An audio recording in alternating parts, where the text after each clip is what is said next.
धाकड़ खबर, बेखौफ सुबह बेबाक अंदाज।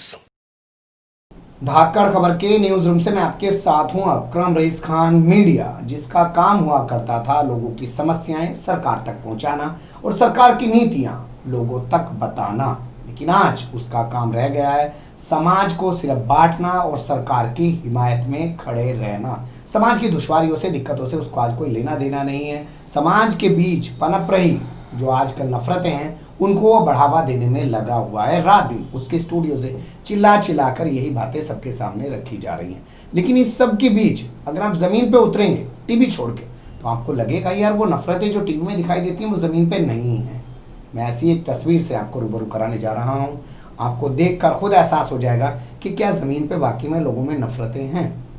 मेरे साथ जो शख्सियत बैठे हैं उनका नाम है सैयद मशकूर हुसैन। ये एक प्रोफेशन से जुड़े हुए हैं।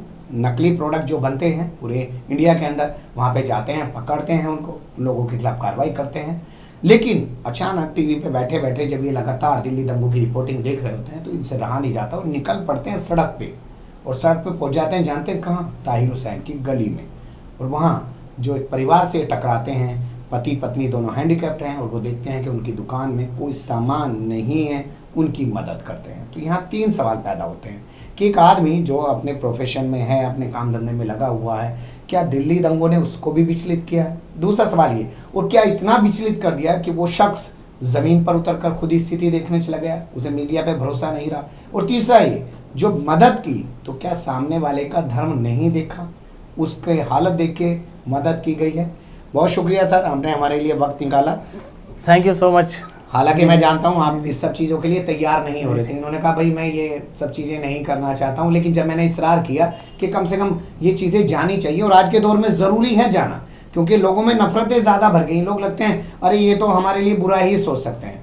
हिंदुओं के दिमाग में ऐसा भर दिया गया कि मुसलमान उनके बुरा ही सोच सकता है। मैं पहले आपसे आपके प्रोफेशन को लेके बात करना चाहता हूँ। आपका जो प्रोफेशन है पॉलिटिक्स से कोई उसका लेना देना नहीं है, तो हमारे दर्शकों को पहले आप बता ही दीजिए कि आप किस प्रोफेशन में?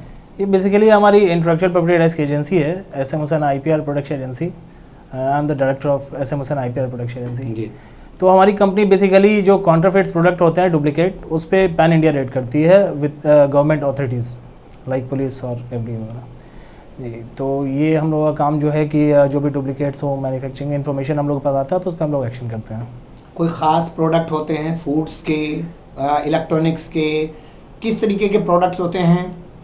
नहीं, एक्चुअली ये सारा जो है ना, सारे हमारे जो क्लाइंट्स हैं वो आपको फूड से भी हैं, अपरेल्स पे भी हैं और आपको फुटवेयर्स कंपनी के भी हैं, सारे ही हैं। मतलब सभी हैं? सभी हैं जी। जाना है, पकड़ना है। जी जी जी। कहाँ पे एक्शन का नकली जूता बन रहा है? जी जी जी जी। आपको जाके पकड़ लेना? हाँ, नहीं पता चल जाता है आप लोगों को? इन्फॉर्मेशन हम लोगों के पास, इन्फॉर्मेशन डिपार्टमेंट से हम लोग के पास आता है। आफ्टर दैट जो उस पर हम लोग जो है कि रेड एक्शन प्लान करते हैं। अच्छा, हम लोग तो पहचान नहीं पाते नकली जूता एक्शन का है कि असली है, आप लोग कैसे पहचान लेते हो? ये बेसिकली देखिए उसमें थोड़ी सी चीज़ें क्या होती है कि बहुत बारीकी से अगर उसको देखा जाए तो उसमें कुछ आपको like toll free number, like आपको बार कोडिंग सिस्टम, वो सब मिस्टेक रहते हैं। और लाइक आपको फ्रंट्स जो है ओरिजिनल के फ्रंट्स और काउंटरफिट के जो फ्रंट्स होते हैं वो अलग रहते हैं।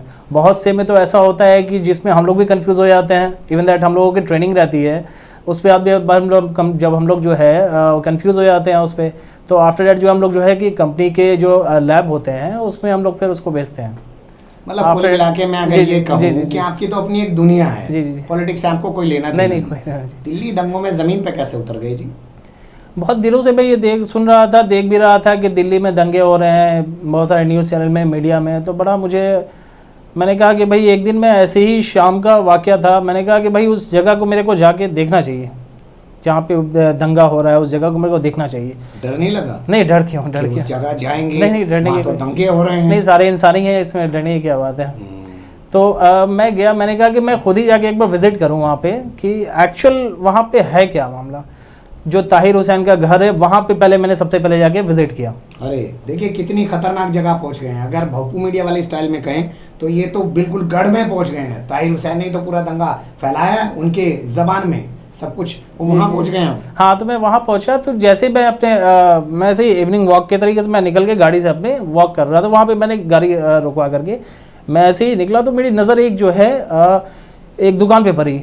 वहाँ क्या है बेसिकली मैंने देखा कि 2 विकलांग हैंडीकैप हस्बैंड और वाइफ, और एक दुकान है जिसमें नामात्र सामान, मेरे को लगता है कि आपको 10-20 रुपये 50 रुपये का सामान होंगे।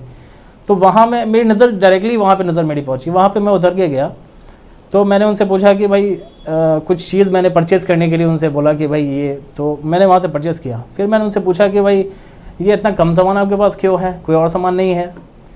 तो फिर मैंने उन दोनों से जो कन्वर्सेशन स्टार्ट की, कन्वर्सेशन मैंने किया तो उन लोगों ने बताया कि भाई वाक़या ऐसा हुआ कि हमारे साथ जो है कि दिल्ली दंगे जब हुए हैं तो उसमें क्या है कि हम लोग जो है कि दिल्ली जब दंगा भड़का तो उसमें हम लोग जो है कि घर से मतलब कि अपना दुकान छोड़ के हम लोग चले गए, दुकान छोड़ के लोग चले गए। आफ्टर डेट जो है क्या हुआ कि शायद उसमें उनकी दुकान को जला दिया गया, जो उनके पास कुछ था नहीं। दोनों विकलांग थे, दोनों हैंडीकैप थे।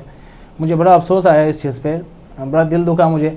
लास्ट टाइम मैंने उनसे पूछा कि भाई आपको आखिर तो और क्या क्राइटेरिया है आपके पास काम करने का? कोई बोले कि हम लोग के पास कोई साधन नहीं है, सरकार से जो है कि हम लोगों ने कंपनसेशन भी वो किया था क्लेम, लेकिन वो हम लोगों को मिला नहीं। तो इस चीज़ से बहुत दिल में वो एक अलग सी फीलिंग आ जाती है, समझ सकते हैं उस चीज़ को आप। तो फिर मैंने कहा कि भाई आप मेरे को एक बात बताइए कि क्या क्या चीज़ की रिक्वायरमेंट है आपको? तो बोले कि जो दुकान में रिक्वायरमेंट है कि एक लिस्ट आप मेरे को बना के दे दीजिए। मैंने उनसे एक लिस्ट लिया, मैंने कुछ बोला नहीं, फिर मैं वहाँ से चला गया। फिर मैं 2-3 दिन बाद जा कर के जो है सामान जा कर के सारी चीज़ें जो प्रोडक्ट्स हैं वो जा कर के उनको हैंड ओवर मैंने कर दिया। आपने पूछा उसका नाम क्या है, हिंदू मुस्लिम? जब मैंने सामान दे दिया और आफ्टर डेट मुझे पता चला कि वो उन्होंने अपना नाम सुरेश चंद्र बताया। तो आपको लगा कि आपने गलत किया, किसी मुस्लिम नहीं की नहीं मदद नहीं करनी नहीं चाहिए बिल्कुल थी? नहीं, बिल्कुल नहीं। देखिए इंसानियत सबसे बड़ी चीज़ होती है आज के, भाई मैं तो बता रहा हूँ कि पॉलिटिक्स में ये सब चीज़ें जो है कि ज़्यादा होती है, हिंदू मुस्लिम, ऐसा कुछ होता नहीं है। सबसे बड़ी चीज़ क्या इंसानियत होती है। दिल्ली दंगे में 53 लोग मारे गए हैं और 53 में से मरने वाले 42 मुसलमान हैं। आपको नहीं लगा कि आपको किसी मुस्लिम की मदद करनी चाहिए थी, हिंदू की मदद नहीं करनी नहीं, चाहिए? ऐसा बिल्कुल नहीं है। देखिए मैंने फिर मैं आपसे यही करूँगा कि इंसानियत सबसे बड़ी चीज़ होती है। इंसानियत सबसे बड़ी चीज़ होती है। देख के मेरे को एक नज़र में जो है कि एक दिल पे जो है कि एक चोट सा लगा कि भाई एक इंसान जो है कि दोनों हैंडीकैप है, हस्बैंड वाइफ दोनों, कमाने का कोई ज़रूरत नहीं है। जी क्या आपने उनको अपना परिचय दिया, बताया कि आप जी मुस्लिम हैं? मैंने बाद में बताया उनको। तो उन्होंने तब भी सामान ले लिया? बहुत वो खुश हुए, उन्होंने बहुत शुक्रिया अदा किया। ये नहीं कहा कि हम किसी मुस्लिम से मदद नहीं नहीं नहीं, ऐसा कुछ भी उन्होंने नहीं कहा। उन्होंने बहुत खुश हुए वो, और उन्होंने जो है कि दुआएं भी दी इस पे। मन का कैसा फील हुआ? बहुत मतलब डिलाइट फील हुआ मेरे को। इंटरनली मैं बोलूँ तो मेरे को बहुत डिलाइट फील हुआ। देखिए हमारे इंडिया के अंदर या हमारे इसे हिंदू मुस्लिम जो है कि ये राजनीति ये सब चीज़ें ये करती है, ऐसा तो कुछ है नहीं। अब मैं ही अपनी बात बता रहा हूँ, 99.9% जो मेरे फ्रेंड्स हैं वो नॉन मुस्लिम हैं। तो ऐसा तो नहीं है भाई कि भाई आप किसी का, अब कैसे मैं आपको बताऊं कि भाई ब्लड भी अगर आप दोनों का काट के देखा जाए तो किसी का हिंदू का ब्लैक है और हमारा रेड है, ऐसा तो कुछ है नहीं, दोनों का सेम ही है। तो यही चीज़ मैं बताना चाहता हूँ भाई। पिछले 5-6 साल में तो चीज़ें बहुत बदली हैं, ये तो मानना पड़ेगा आपको।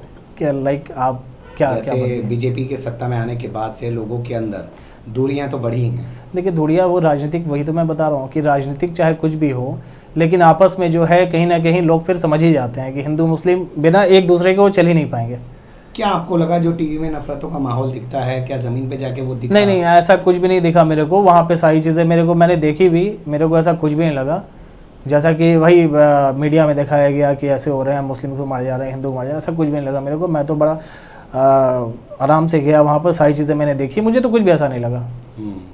मतलब अगर जमीन पे जाके लोग काम करें तो परिस्थितियां जो ग्राउंड लेवल पे बनाने की कोशिश की जा रही है मीडिया के जरिए, सरकार के जरिए या पार्टी के जरिए, वो खत्म हो जाती है। बिल्कुल खत्म हो सकती है अगर ग्राउंड लेवल पे जाके देखा जाए, विजिट किया जाए, तो ऐसा कुछ है नहीं जिस तरह से दिखाया जाता है। क्या ये सिलसिला आगे भी जारी रहेगा? हाँ इंशाल्लाह, देखिए पूरी कोशिश रहेगी। चलिए, हमारी भी दुआएं आपके साथ हैं। एक छोटी सी कोशिश थी, इसे आप खबर तो कह नहीं सकते हैं, कुछ चीज़ें आपके सामने समेट के रखने की इसलिए कोशिश की कि जिस प्रोफेशन में खुद इतने बिजी हैं, पूरे इंडिया के अंदर इनको जाना है, नकली प्रोडक्ट पकड़ना है, पूरी अपनी कंपनी इनकी है और तमाम कंपनियों से टाई अप इनका है, पूरी टीमें सब जगह काम करती है, लेकिन एक शख्स ऐसा जो इतना बिजी, वो फिर भी रिपोर्टिंग देख के टीवी पर इतना विचलित हो जाता है कि उस एरिया में पहुंच जाता है ये देखने समझने के लिए कि असल हुआ क्या है, और वहाँ एक शख्स की मदद भी करने लग जाता है और ये तक नहीं सोचता है कि उसका धर्म, ईमान क्या है, ज़ात क्या है।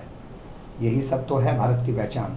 वरना पूरी दुनिया जब आप देखेंगे कि लोग गोरे कालों पे लड़ते हैं, हमारे यहाँ 12 कोस पे ज़बान बदल जाती है, पानी बदल जाता है, और फिर भी लोग सदियों से साथ रह रहे हैं। बने रहेगा धाकड़ खबर के साथ। फिर ऐसे ही किसी स्वक्ते हुए उलझते मुद्दे लेकर हम आपके सामने होंगे हाजिर। फिलहाल अभी हमें दीजिए इजाज़त।